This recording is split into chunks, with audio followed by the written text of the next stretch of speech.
रहीम। बुशरा आ रही, chairperson all lady health worker programme union और petitioner supreme court of Pakistan. तो कहने का आज ये बात करने का मकसद ये है कि जो हम लोगों ने तहरीक चलाई GHA के प्लेटफॉर्म से, और उसमें शुक्र अल्हम्दुलिल्लाह में काफ़ी कामयाबी हुई। जिस दिन हम लोगों ने जो हमारा धरना था उसको हमने फिर नासिर शाह साहब हमारे पास आए थे हमारी कैंप में, उनसे बात हुई और उन बातों में कुछ हमें तसल्ली बख्श जो हैं वो चीज़ें बताई गई और कहा गया। उसमें हम लोगों ने डिमांड रखी थी कि जो इन्होंने हमारी पुलिस के थ्रू जो तजलील करवाई है उसका भी कुछ ना कुछ किया जाए। तो उसमें करामत साहब को ज़िम्मा दिया, ये उस पर भी काम हो रहा है। उसके बाद जो कमेटी बनाई थी उसके साथ भी हमारी जो है वो 2-3 मीटिंग्स हो चुकी हैं।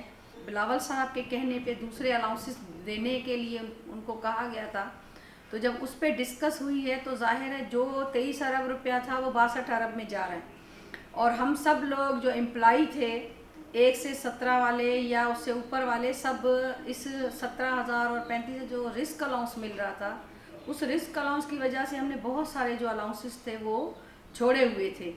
तो अगर ये कोरोना की मद में हमें हेल्थ रिस्क अलाउंस की शक्ल में दिए जा रहे थे, अगर गवर्नमेंट ने वो बंद किए, तो हमारी डिमांड यही है कि जो हमारा हेल्थ प्रोफेशनल अलाउंस है उसको 100% किया जाए।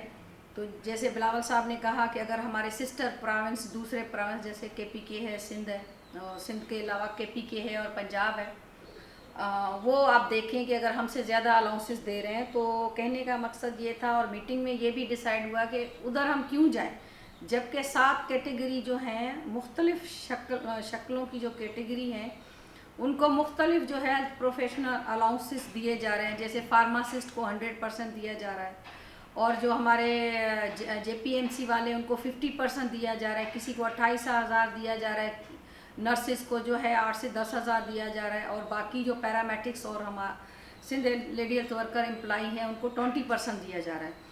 तो ये एक ही डिस्ट्रिक्ट, एक ही सूबे में 7 किस्म के जो कैटेगरीज हैं उनको मुख्तलिफ अपने अंदाज में अलाउंसेस दिए जा रहे हैं। तो सिंध गवर्नमेंट से ये बात हो चुकी है, उनको रिटर्न में भी हम लोगों ने दे दिया है GHA के प्लेटफॉर्म से कि हमें आप प्रोविंस से सिस्टर को छोड़ें, आप लोग हमें अपने ही सिंध में जो फार्मासिस्ट है उसको आप लोग जो है 100% हेल्थ प्रोफेशनल अलाउंस दे रहे हैं वो हमें दें।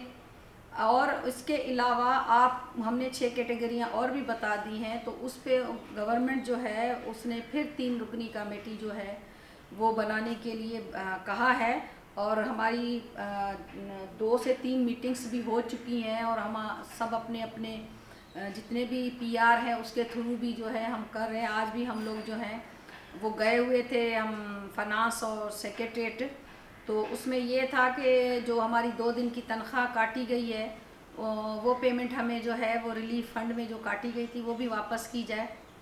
तो समरी में हमें बताया गया था कि वो पास हो गई है, मगर आज जब हम गए हैं तो हमें पता चला है कि उसमें सिर्फ कमेटी बनाने वाला सेक्शन जो था वो पास हुआ है। तो उसके लिए भी हम बात कर रहे हैं। तो 3-4 ऑप्शन जो हैं वो उनको दिए गए हैं, तो इंशाल्लाह पहले से बेहतर होगा। और जो टाइम स्केल है वो भी पास हो गया है, वो भी अप्रूवल हो गया है, जो कि हमारी बहुत बड़ी कामयाबी है। और ये जो 17,000 हम लोग परेशान हुए इसी वजह से हुए थे कि हम लोगों का टाइम स्केल नहीं था, हम लोगों का सर्विस स्ट्रक्चर नहीं था।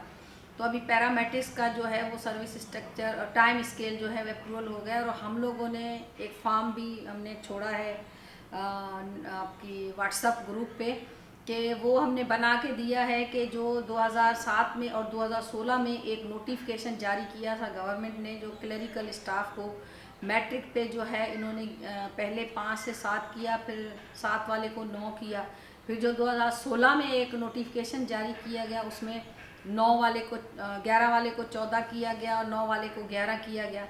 तो हमने भी लिख कर दिया है कि हमारी जो हेल्थ सुपरवाइज़र है उसको आप 14 करें, अकाउंट सुपरवाइज़र को 14 BPS दें, और लेडी हेल्थ वर्कर जो है उसको 11वां BPS दें, और जो ड्राइवर है हमारे उनको 5वां BPS दें। जब ये समरी अभी हम बनवा रहे हैं, ये बनवा के हम अप्रूवल की तरफ भेजेंगे। अच्छा, जब ये अप्रूवल हो जाएगा तो ये हो जाएंगे हमारे इनिशियल ग्रेड, यानी अपॉइंटमेंट ग्रेड ये हो जाएंगे।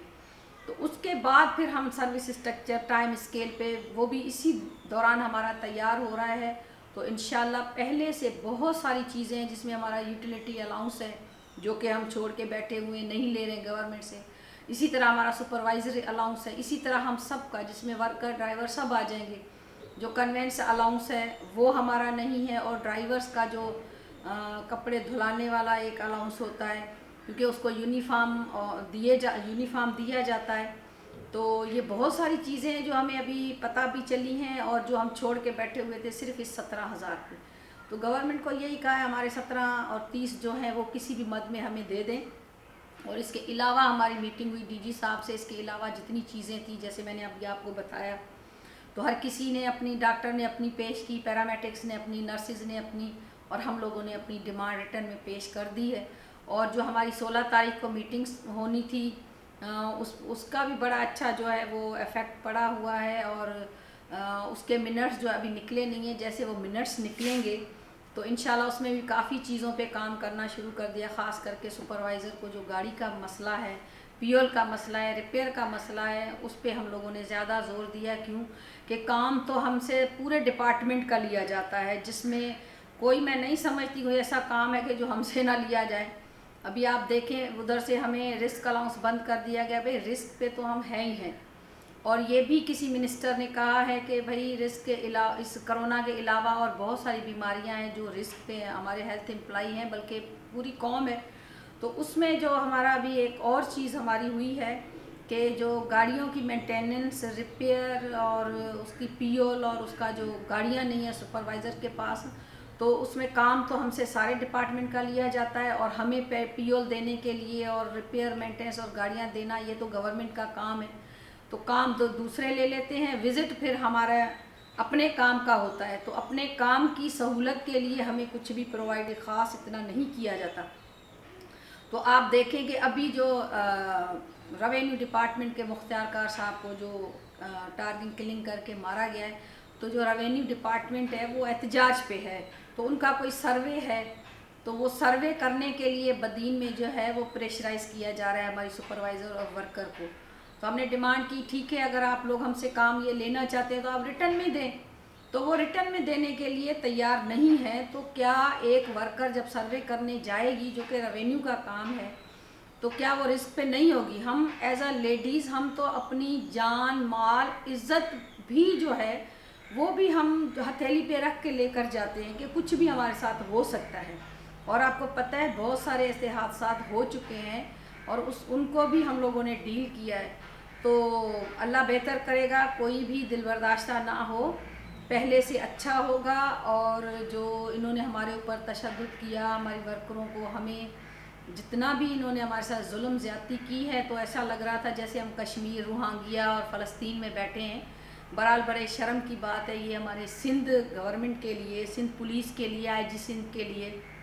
और हम डिमांड करते हैं क्वेरी रखी जाए जिसकी हमने डिमांड की है। और एचआरसीपी वालों से हमारी मीटिंग हो गई थी, नासिर शाह साहब ने करामत साहब को ज़िम्मेदारी दी थी, तो इंशाल्लाह वो भी अजाला होगा और पहले से बेहतर होगा।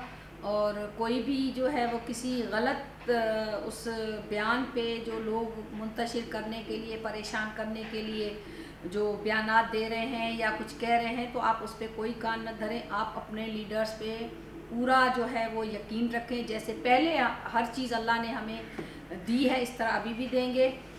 सबकी यूनिट, आप सबकी मदद, आप सबकी दुआओं, आप सबकी यूनिटी से अल्लाह ताला ने हमें जहाँ पहुँचाया है, शुक्र अल्हम्दुलिल्लाह आज हम कामयाब हैं। और इंशाल्लाह घबराए नहीं, पहले से ज़्यादा अच्छी चीज़ें हो रही हैं, पहले से ज़्यादा हमारी तनख्वाहें बढ़ेंगी और वो हमेशा के लिए होगी। और जो हमेशा के लिए होगी ज़ाहिर है उसका प्रोसेस कंप्लीट करवाएंगे। तो पाकिस्तान जिंदाबाद, सिंध लेडी हेल्थ वर्कर इत्तेहाद जिंदाबाद, all lady health worker programme ALPU जिंदाबाद।